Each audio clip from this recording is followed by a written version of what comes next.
Hello, and welcome to All Things Chemical, a podcast produced by Bergeson and Campbell, a Washington, D.C. law firm focusing on chemical law, litigation, and business matters. I'm Lynn Bergeson. This week, I had the pleasure of speaking with Dr. Rich Engler, Director of Chemistry for Bergeson and Campbell in the ACTA Group, our consulting affiliate, and Ryan Schmit, of counsel with B&C and Senior Regulatory Consultant with ACTA, about the ever-tricky topic of confidential business information, otherwise known as CBI, what it is, how to protect it, and steps to take to avoid losing it.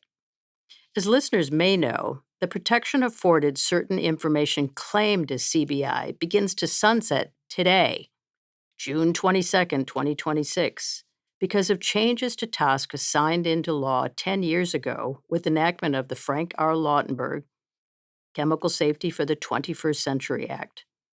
Certain claims need to be substantiated to continue being shielded from public disclosure. Our discussion today focuses on this change in the law, how EPA has operationalized the substantiation process, and what TSCA stakeholders need to know to preserve their CBI claims if they wish to extend protection into the future. Now, here's my conversation with Dr. Rich Engler and Ryan Schmit.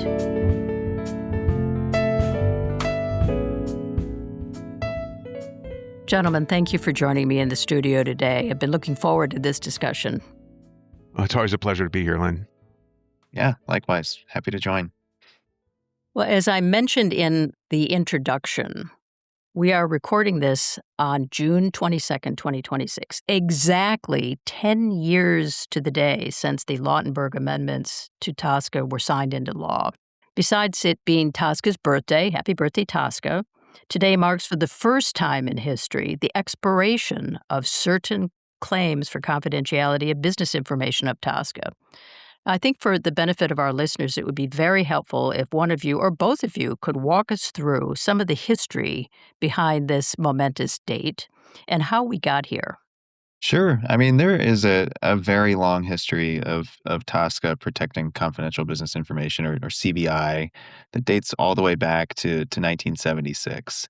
I think Congress clearly recognized then and continues to recognize today that things like trade secrets, sensitive, proprietary information related to the operation of businesses in the United States, if that information is publicly disclosed, it could substantially harm competitive and financial interests of those companies. So, where companies claim certain information submitted to EPA under TSCA as CBI, EPA has long been required to protect that information from public disclosure. And those protections are very important. Companies invest years of time and effort, substantial amounts of money into research and development activities for their technologies, and maintaining protections for CBI is essential to preserving that investment and to encouraging future innovation on newer, safer, more sustainable chemicals moving forward. And in 2016, just to get into a bit of the history here, when TSCA was comprehensively amended, there was a clear effort, I think, to balance protection for legitimate CBI on the one hand, and to increase the overall transparency of chemical information for the public on the other. So it was a clear policy choice here. So, for example, those amendments increased access to CBI for states, for local governments, emergency first responders, and others. And the amendments also sought to address concerns of overclaiming of CBI, basically concerns about companies making CBI claims where those claims were not warranted. And so to facilitate that goal, the amendments included some new requirements that certain CBI claims be substantiated or better supported, essentially, and that EPA review and make determinations on those claims. So EPA now has to review 100% of CBI claims for chemical identity and 25% of all others. So it's a significant change from years past. But the biggest change that we're talking about today is the 10-year sunset or expiration for some of those CBI claims. And prior to that change, information claimed as CBI could, in theory, stay secret forever. And now, unless a request for extension is made by the CBI holder and it's approved by EPA, that CBI claim can expire. And I think the idea here was that information that truly warrants CBI protection after 10 years can still maintain it. But if that protection is no longer needed, if it's no longer warranted, then the information can then enter the public domain. It's very helpful, Ryan. I recall in the run up to Lautenberg, there was a lot of discussion about CBI and should claims run in perpetuity, and might there be some limitations that are needed given the initial passage of TSCA 40 years earlier. But at no point was there any fundamental backsliding on the need for CBI. But before we launch into a more detailed discussion of the law, I think it might be helpful to spend a couple of minutes on just the core concept of CBI. We are aware that certain detractors claim the chemical space should be totally transparent. And, I recognize those claims with regard to certain information, but, why is non-transparency as to some data fields and some bits of information necessary? What is the business imperative for CBI?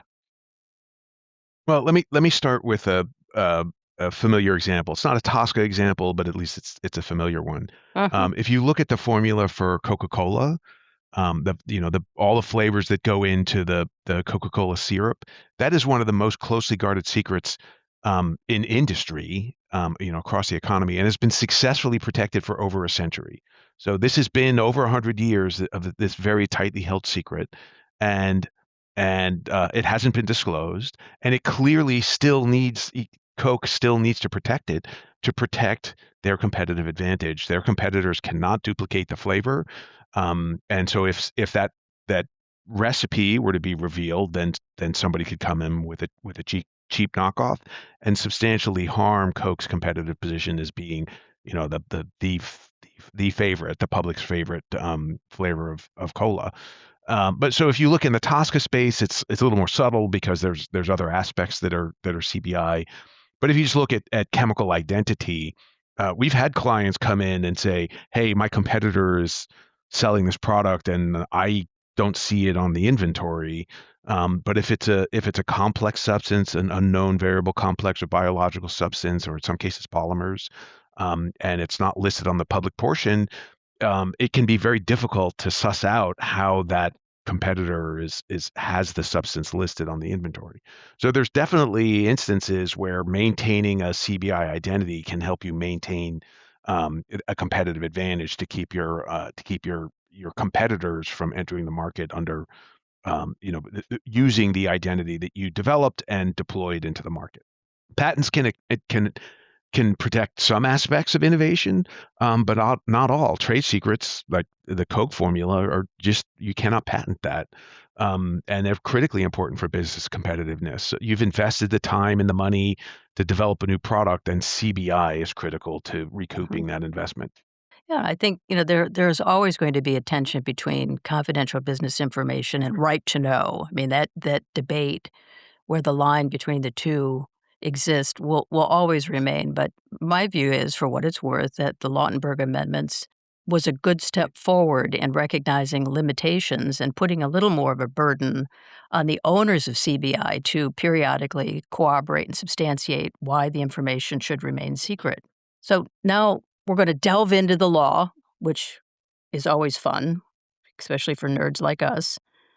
But for our listeners who might not be as familiar with what these requirements are, perhaps one of you or both of you could explain a little bit about what the statute now says with respect to CBI expiration and the process and timelines for both EPA and for CBI holders who might wish to extend the protections into the future.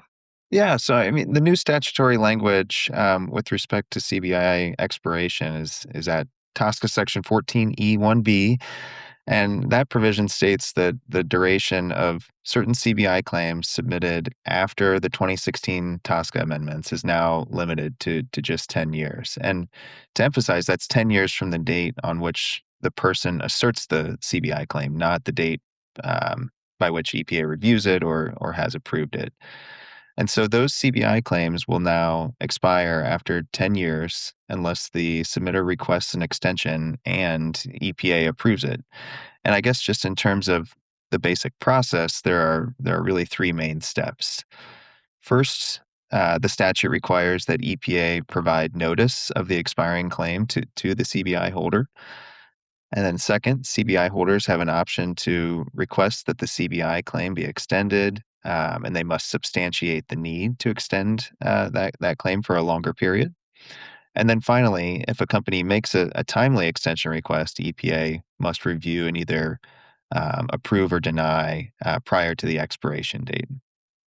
So that's the general process. And I guess I would also just remind our listeners that Ferguson and Campbell did do a webinar a few months ago on this process that gets into a lot more of the details, and would encourage listeners to tune into that as well. Which can be conveniently located on our website. So that was a wonderful webinar. It provided a lot of hands-on information because although this sounds logical and intuitive, it's probably a little more daunting for both EPA to launch this program, which it has been doing, and for CBI holders to understand what's at stake and how best to address claims that they wish to reassert the confidential business information protection. Gentlemen, how important is it to understand what exactly the 10-year expiration applies to? It does not apply to all CBI claims, right? It's a subset of that. And how will companies know what claims expire and what claims don't? Yes, that's right. Only CBI claims that are subject to the 2016 amendments substantiation requirements expire at that 10-year mark. And again, that's expiration absent a request for extension and EPA approval. And so, if listeners are wondering what substantiation is, that's the requirement that I mentioned earlier that simply required support for certain CBI claims that comes through responses to some specific questions posed by EPA during the CBI process itself. So, the questions pertain to the potential for commercial or financial harm if the information was released publicly, and the measures that the company has in place to maintain confidentiality. Yeah, and the TSCA Section 14C2 also lists some specific information that's presumptive CBI that does not require substantiation. So Congress recognized that this set of these sorts of information were, a priori sensitive, and that would not require that a company would have to justify, and that includes process information, so how something is made or the process by which it's employed, marketing or sales information, supplier customer information, compositions of mixtures, the specific use, function, or application of the substance, specific production or import volumes. Those are all very sensitive business information that Congress basically said, okay, you can claim that if it's in fact confidential, if you maintain it as confidential, you can claim that as CBI without providing that substantiation. You do not have to justify claiming that as CBI. The other thing is, prior to commercialization, so prior to first introduction into commerce, the chemical identity, including the molecular formula and the chemical abstract service registry number, that information is also exempt from substantiation. But once you commercialize substantiation, to maintain that CBI claim, you do have to substantiate the CBI claim. So C- chemical identity is initially exempt from substantiation, but once commercialized, any subsequent claims, usually at notice of commencement, when you file the NOC, that the substance is commercial at that point. That's the point of the NOC. You would have to provide substantiation, but there might be other instances where at the time of submission you claim it's exempt, but in a renewal situation you might have to substantiate. So those exempt claims don't expire at all, except for the Chem ID that has been substantiated. You make this sound so crystal clear, Rich, and I know in your head it is, but these are very important distinctions that, again, TSCA CBI holders need to familiarize themselves with in order to make this system work as intended. Let's talk a little bit more about EPA's obligation to notify companies of expiring CBI claims. Again, that sounds so logical and elegant. You'll get an email that says, hey, the 10-year mark is upon us, and you need to do certain things in order to extend the CBI protection. But companies are big, contact people come and go, emails change, company ownership changes. Can companies actually rely on and forego independent review of, their own CBI claims and just expect to hear from EPA? It seems very precarious to me. Yeah, well, just in terms of the process, let's start there. I mean, the statute requires that EPA provide notice of expiration not later than 60 days prior to that impending expiration date. And in practice, EPA has been providing that notice in a couple of different ways. So, one way they provide notice is by publishing several lists on their website and then updating those lists on a monthly basis. And that includes both a list of TSCA submissions with CBI claims that are approaching the end of the 10-year period within a particular month. And it also includes a separate list of the impacted companies with expiring CBI claims for that same month. In addition to those lists, EPA is, as you mentioned, Lynn, sending a direct email notice to the original submitter of each CBI claim via the agency's electronic document management system or the CDX system. So individuals will receive that automated email from CDX that does not contain any CBI information. The email prompts them to then log into the CDX system. They can navigate to a notifications tab within the CDX system and view that EPA communication. And it in theory provides the CBI holder with the TSCA submission, or in the case of chemical identity CBI claims, the accession number and the relevant expiration date, all the specific information that the company needs to begin the process to request an extension if that's needed. So the multiple notice methods are certainly helpful, and kudos to EPA for undertaking this multi-pronged approach. But in an ideal world, companies are positioned to already know this information. They'll have good records. They've done their homework and they know which submissions have CBI claims that are soon approaching that deadline. Yeah, but we know we don't live in an ideal world, I was and just gonna and say, and that's I why live on planet Earth. and that's part of why. And I mean the published lists, right? There's the two published lists. There's the case number list, and there's the company list. EPA doesn't publish them together because frequently or sometimes the company name is claimed as CBI, and so publishing the two of them together would reveal that CBI. So there's also the by publishing the company name, EPA is saying even if you don't have access to the submission, something's coming up, and it should trigger the company to take action to protect CBI that they want to seek to protect. So a lot of this is EPA, shooting off the fireworks, saying, hey, these submissions, these companies, CBI is expiring. You got to figure this out and let us know if you want to renew.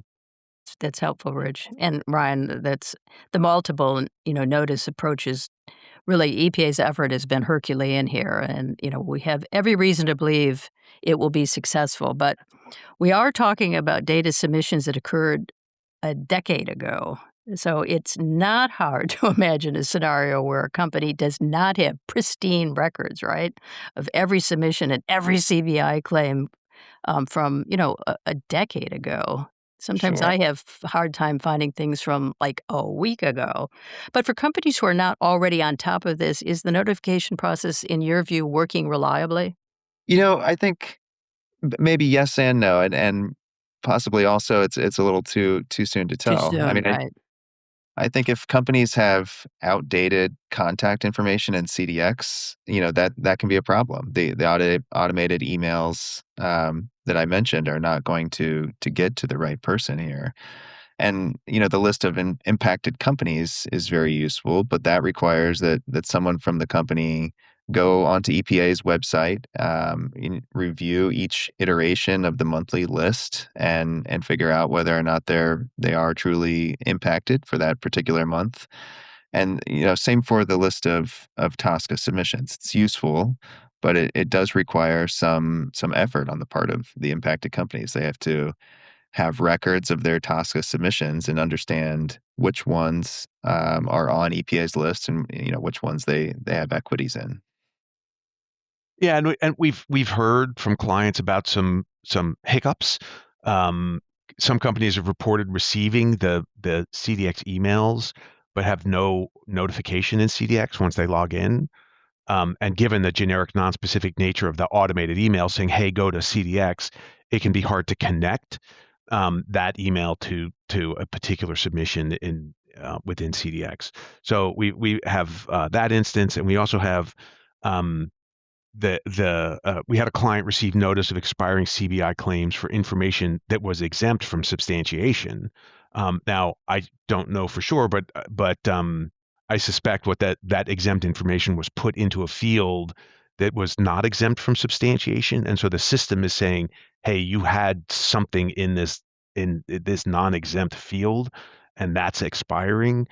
Even though the information in that field was exempt from substantiation. So I suspect that's a symptom of the automation, and it's really just a matter of going back and checking to see what was in that field. And your renewal might say, oh, that information is exempt from substantiation, so you can automatically extend it. I would still respond to EPA and say I want to, I am formally responding, but the renewal is by reasserting that the information was exempt from substantiation.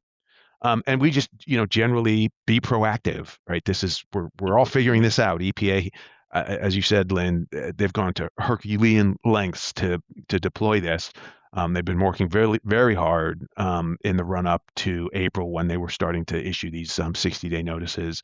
And this is going to be an ongoing process for everybody. And just like as we were figuring out how to do substantiation in 2016, we're figuring out how to do renewal now. So it definitely if you're having any problems, reach out to EPA. And if you have a submission and you haven't received notice, also reach out to EPA, right? And so it's not just have they notified you and you're not sure what's expiring. If you think something's expiring and you haven't heard from them, double check. Right. No truer words, Rich. Is great advice. And this is an iterative process for sure. There's an awful lot of novelty for everyone. Plenty of new stuff to go around. The expiration requirement is new for companies. The notifications in the extension request process is new. And the new reporting tool in CDX is new.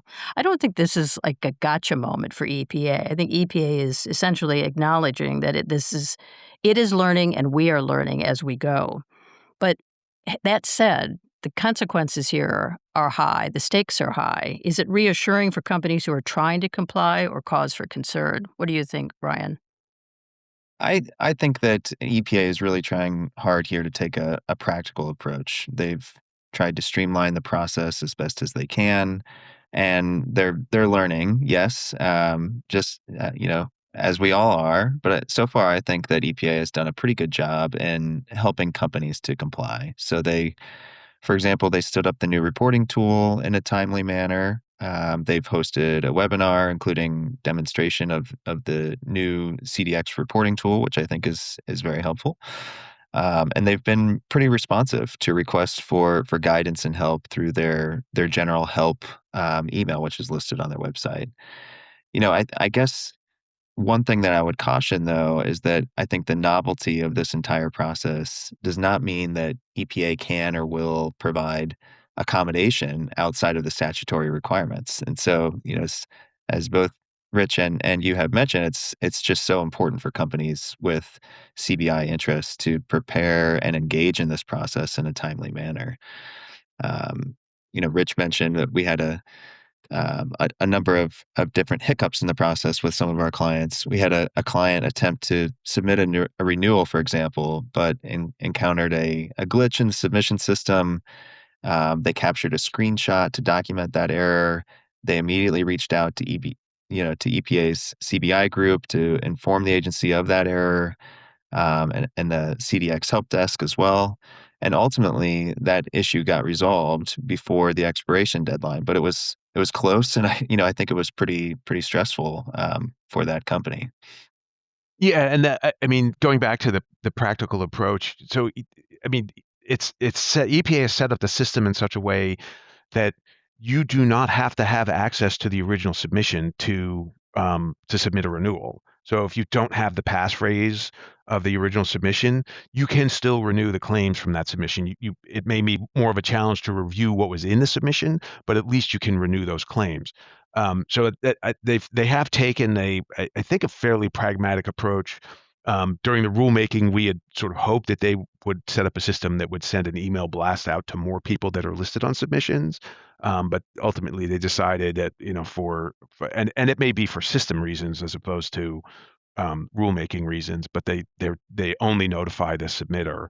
They don't notify like technical contacts and agents that are listed on submissions, so that we're not getting notification on behalf of clients. The notification is going directly to the client. But EPA is, they did take a very pragmatic approach that recognizes that 10 years ago was a long time, and there's probably changes in personnel and changes in company. Sure. Well, two questions in response. Ryan, the webinar that you mentioned, I'm presuming that is online and that listeners can access it if they missed the webinar that EPA gave first go around, right? It is. It's on the CBI program's website, and there's a recording where listeners can go in and review that as well. And Rich, to your point, is the system now done, or is the EPA still soliciting kind of helpful, gee, you might want to think about doing this, or would those all be collected and then used next go around? Or is it a work in progress?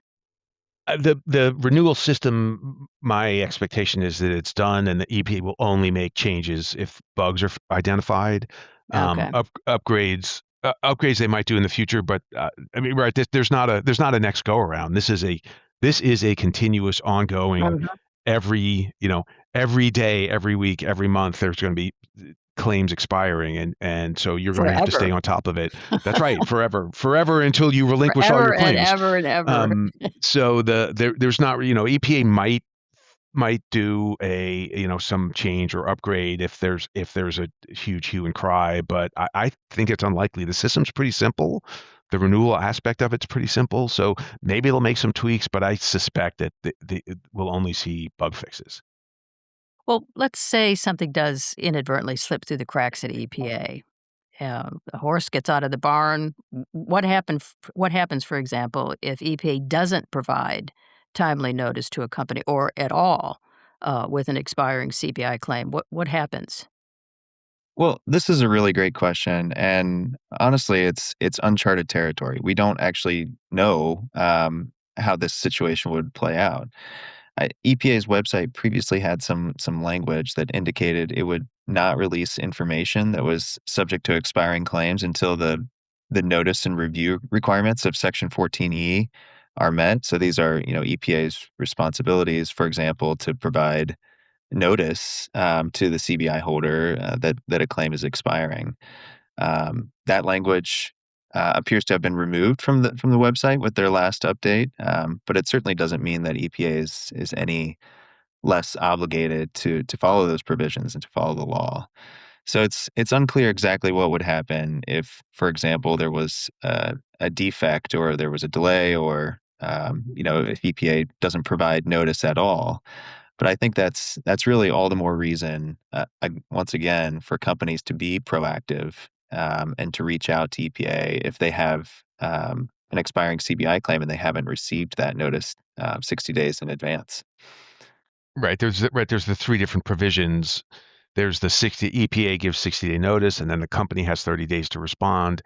And then after that, if the information is, if it's not renewed, is disclosed. So does the disclosure happen automatically, even if the company didn't renew in its time, in its 30-day time frame? If they didn't renew, is the disclosure then automatic, even if the company didn't get the notice from EPA? Like the uncharted legal waters here, Yeah. and EPA is doing everything they can, but as Ryan said, you really need it's your CBI, so you need to make sure you're doing everything you can to protect it.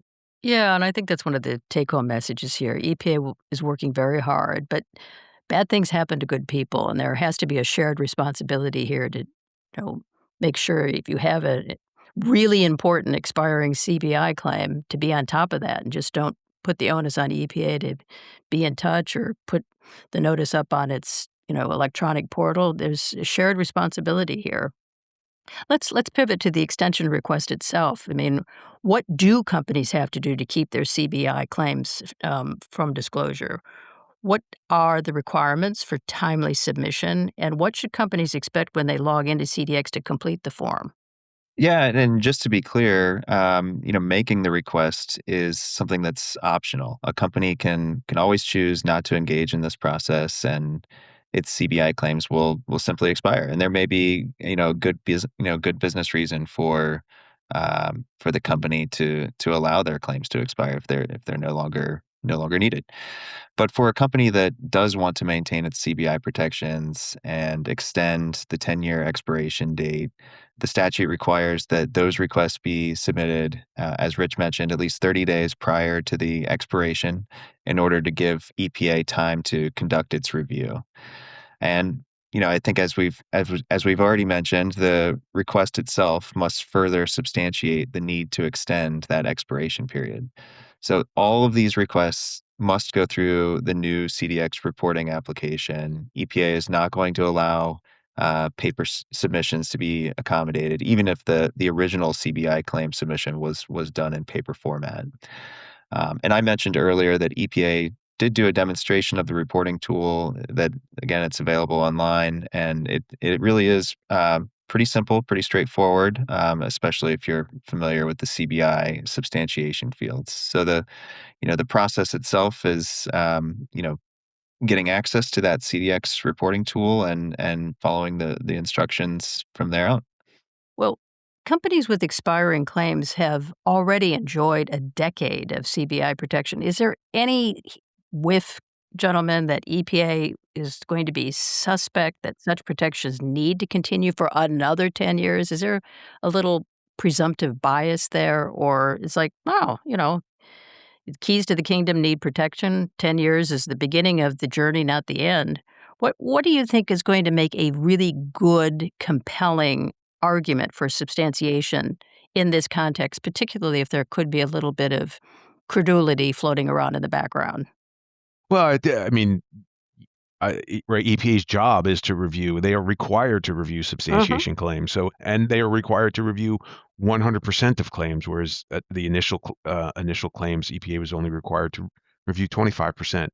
So there's definitely going to be more scrutiny on renewals, and your substantiations should reflect that, right? If you like you've it's 10 years in, do you really need to continue to protect it? And if you do, write that compelling substantiation case. um, you are explaining to EPA, you are putting on the record the reason that you need to continue to protect it. And I mean, you can renew. The statute clearly recognizes renewal is allowed, but your substantiation should also reflect the fact that it's been 10 years and you need to maintain that renewal. So I think submitters do need to be thoughtful about what claims are they extending and what is their justification. Well, Um, can you give it like a little? You just can't say it's really, really, really secret, and I can't tell you, but trust me. What kinds of information, what level of granularity should listeners be prepared to, make when substantiating a claim? Yeah, so the I mean, one of the things that has changed since 2016 is we've all got more practice in writing substantiations. We submitters are more adept at it. EPA is has a better idea of what it's looking for. So one of the things that EPA looks for specificity is when you are asserting that there could be substantial commercial harm, is to explain what that substantial commercial harm might be. Mhm. Don't just say, "Oh, there could be substantial commercial harm, but look, we invested, this much money, and if this were to be released, then a competitor could, enter our market, and we would lose this advantage." Like a couple sentences talking about how much would it cost the company, and that can go a long way to bolstering your argument because you've put some specific facts in there, that connect the release with the financial harm. Um, and if you can't, and honestly, if you can't write that substantiation, then maybe you let that CBI go. It's like, well, do we really need to protect the name of the company 10 years later? Because maybe you don't. Maybe you don't need to continue that. All right. Um, but or maybe some of the information has been released to the public. Maybe the Chem ID that you substantiated, in your notice of commencement that you filed in 2016, you've since released that chemical identity, and in that case, it's not eligible for renewal because it's been released to the public. So you do need to be thoughtful about, is this information still confidential? If it's not, don't renew it. If it's still confidential and you need to maintain it, then you should be able to write a strong substantiation statement that justifies that continued protection. And if those things aren't true, then let it go. And be aware during EPA's review, EPA will do a Google search. So make sure that when you're saying, yes, this has not been released to the public, that someone can't go online and make the connection between the information that you're claiming. That if the information that you're claiming is CBI is available through a Google search, it's not confidential. So you do need to be thoughtful about that.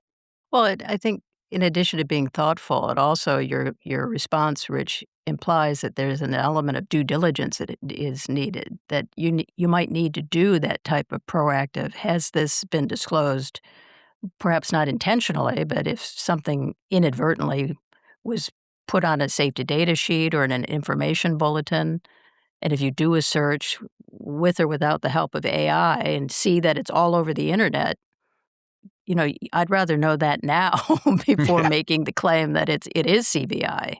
And there is that reminder. I haven't seen it. I've seen it for other submissions, not for the renewal submission, but where there's a pop-up that says, I have looked and I certify that this information has not been disclosed. Because I bet EPA was having people say, when I saw that pop-up, I'm like, I bet EPA were doing some searches and they found people asserting stuff had not been disclosed, and EPA found that it had been disclosed. Mhm. And so they're reminding people, like, it is your responsibility to make sure this information has not been disclosed, because it is. It's the submitter's responsibility to only claim information as confidential that is being protected. Let's say ultimately EPA just disagrees and finds Uh-huh. your request for confidentiality. You had mentioned, like, putting in, it cost us a gajillion dollars to support this product. This would be our harm. Is the claim for confidentiality and the substantiation itself, will that remain confidential even if ultimately the claim is found not to be meritorious of CBI protection? Oh, I see. It's an interesting question. We try to write substantiations in a way that you don't have to claim the substantiation itself as CBI. Mhm. Try to leave as much, right, instead of naming the company, you can say the submitter, and that way, you don't have to. If you're protecting the name of the company, you don't also have to protect the substantiation statement. But if you did have CBI in a substantiation, and you can claim substantiation information in a substantiation as CBI, so there Yeah, is I would think you'd want to. there is, well, it depends. It's sometimes yes and sometimes no. It depends on what information you're putting in. And if you're putting in a dollar amount, then you can claim the dollar amount as CBI. Mhm. Um, but other information, there are ways to, again, like the company name. You don't have to put the company if that's the only thing that's CBI in your substantiation. Just use a synonym for the company name that says the submitter. And then that's something you don't have to worry about. You don't have to worry about it this time around. And you don't have to worry about it in 10 years. And I think this also goes to preparing submissions going forward. The more you concentrate CBI into limited fields and let's refer to it, that you call it the new chemical substance instead of the actual chemical The name or actual trade name, name, right. then there are fewer places that you need to substantiate the first time around, and fewer places that you have to worry about renewal for. So I think people will learn. We certainly learned since 2016, and this will be a further lesson of being careful to only claim what needs to be protected, limiting the number of places in a submission that you're putting CBI, and making sure that you've got good, strong substantiation statements. So you guys need to put together Rich and Ryan's 100 helpful hints. There's a lot to remember here, gentlemen. Well, once a company has signed and submitted the request in CDX, what can they expect next will happen? Yeah, so the process, any extension request that's been submitted timely, EPA is required to review and either grant or deny that request prior to the expiration date. So they have that that 30-day window to do their review, to make their decisions. Companies who are curious how things are going, they always have the opportunity to go into the CDX system and check the submission status. But EPA will also notify submitters of its decision, again through CDX. So companies will receive one of those automated emails directing the individual to view the notification tab within CDX. And we're at the forefront of this process. So companies with the first expiring CBI claims under TSCA are who chose to submit an extension request and resubstantiate that claim are right in the window here to be receiving the first round of responses from EPA. So hopefully they're getting good news, but time will tell, of course, how EPA is approaching its decision making in this space, and how many claims it's granting versus denying. Opportunities, though, exist. If a company's extension request is denied and the company disagrees with the rationale that EPA would provide with that decision, there are legal options to appeal the denial. Right. They're not easy and they're not inexpensive, but there is a remedy there for sure. They are there, right? Well, gentlemen, this has been super helpful, and you've already provided, I think, a lot of very practical tips and guidance to our listeners, which I think everyone can use as many as you can offer. But once we wrap up the podcast and listeners are thinking about next steps, what are the 3 things a company you think should do immediately after listening to this podcast? Well, I would go back and look at all the submissions that you've made, and you need to look across all the organization IDs that you've used. Some companies have moved, and when you change address, that's a new organization ID. Of course, there've been corporate transactions, there have been acquisitions and divestitures, and so their org IDs change for that as well. But sometimes, like in CDX, you just have a company with 2 different org IDs because the address was different by a single character. That's enough to trigger 2 different org IDs. You need to make sure you're going back and take stock of submissions that you made, even if you don't have the passphrase and cannot access the submission. At least record what the submission number is, like the CDR number or the PMN number, so that you can track on the website. You want to have some internal system where you know what submissions you had, what CBI claims were made, and whether or not those claims are expiring and require renewal.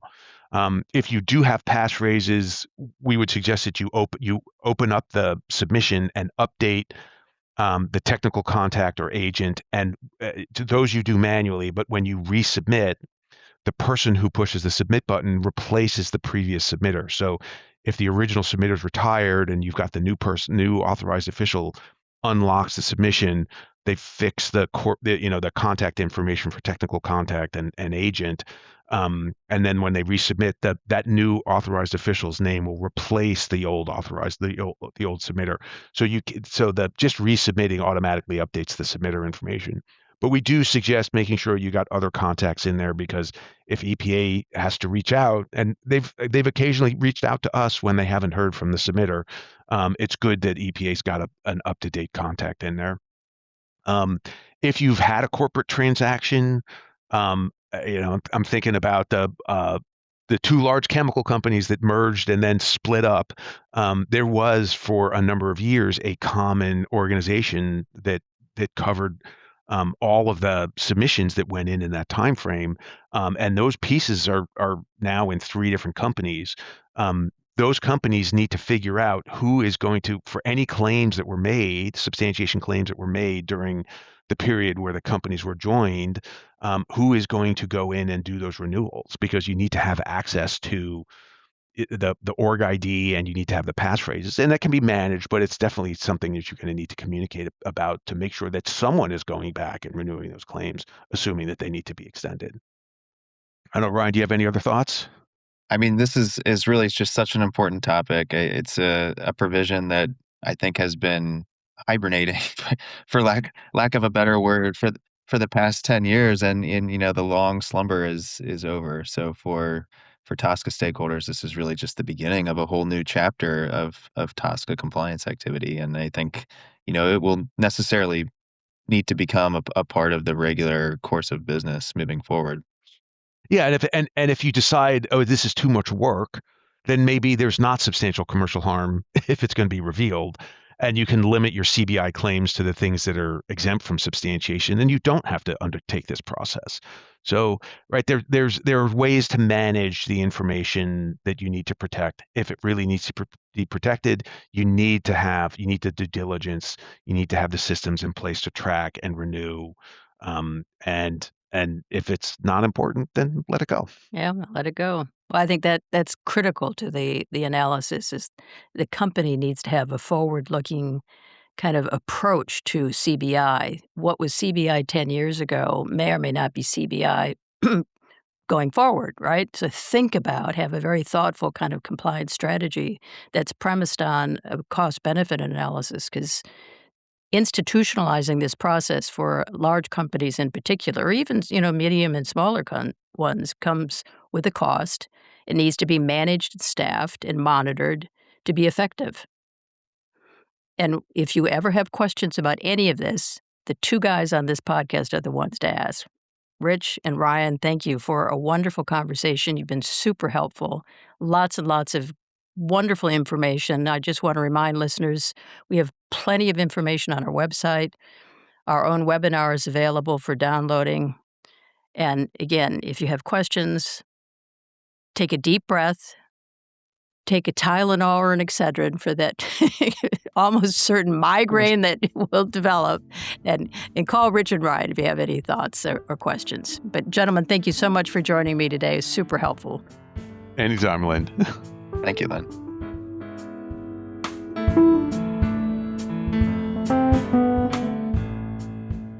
My thanks again to Rich Engler and Ryan Schmit for speaking with me today about CBI, asserting it, substantiating it, and how to avoid losing it. All Things Chemical is produced by Jackson Bierfeld of Bierfeld Audio, LLC. We will be back again soon to further inform and entertain you about all things chemical. Bye-bye.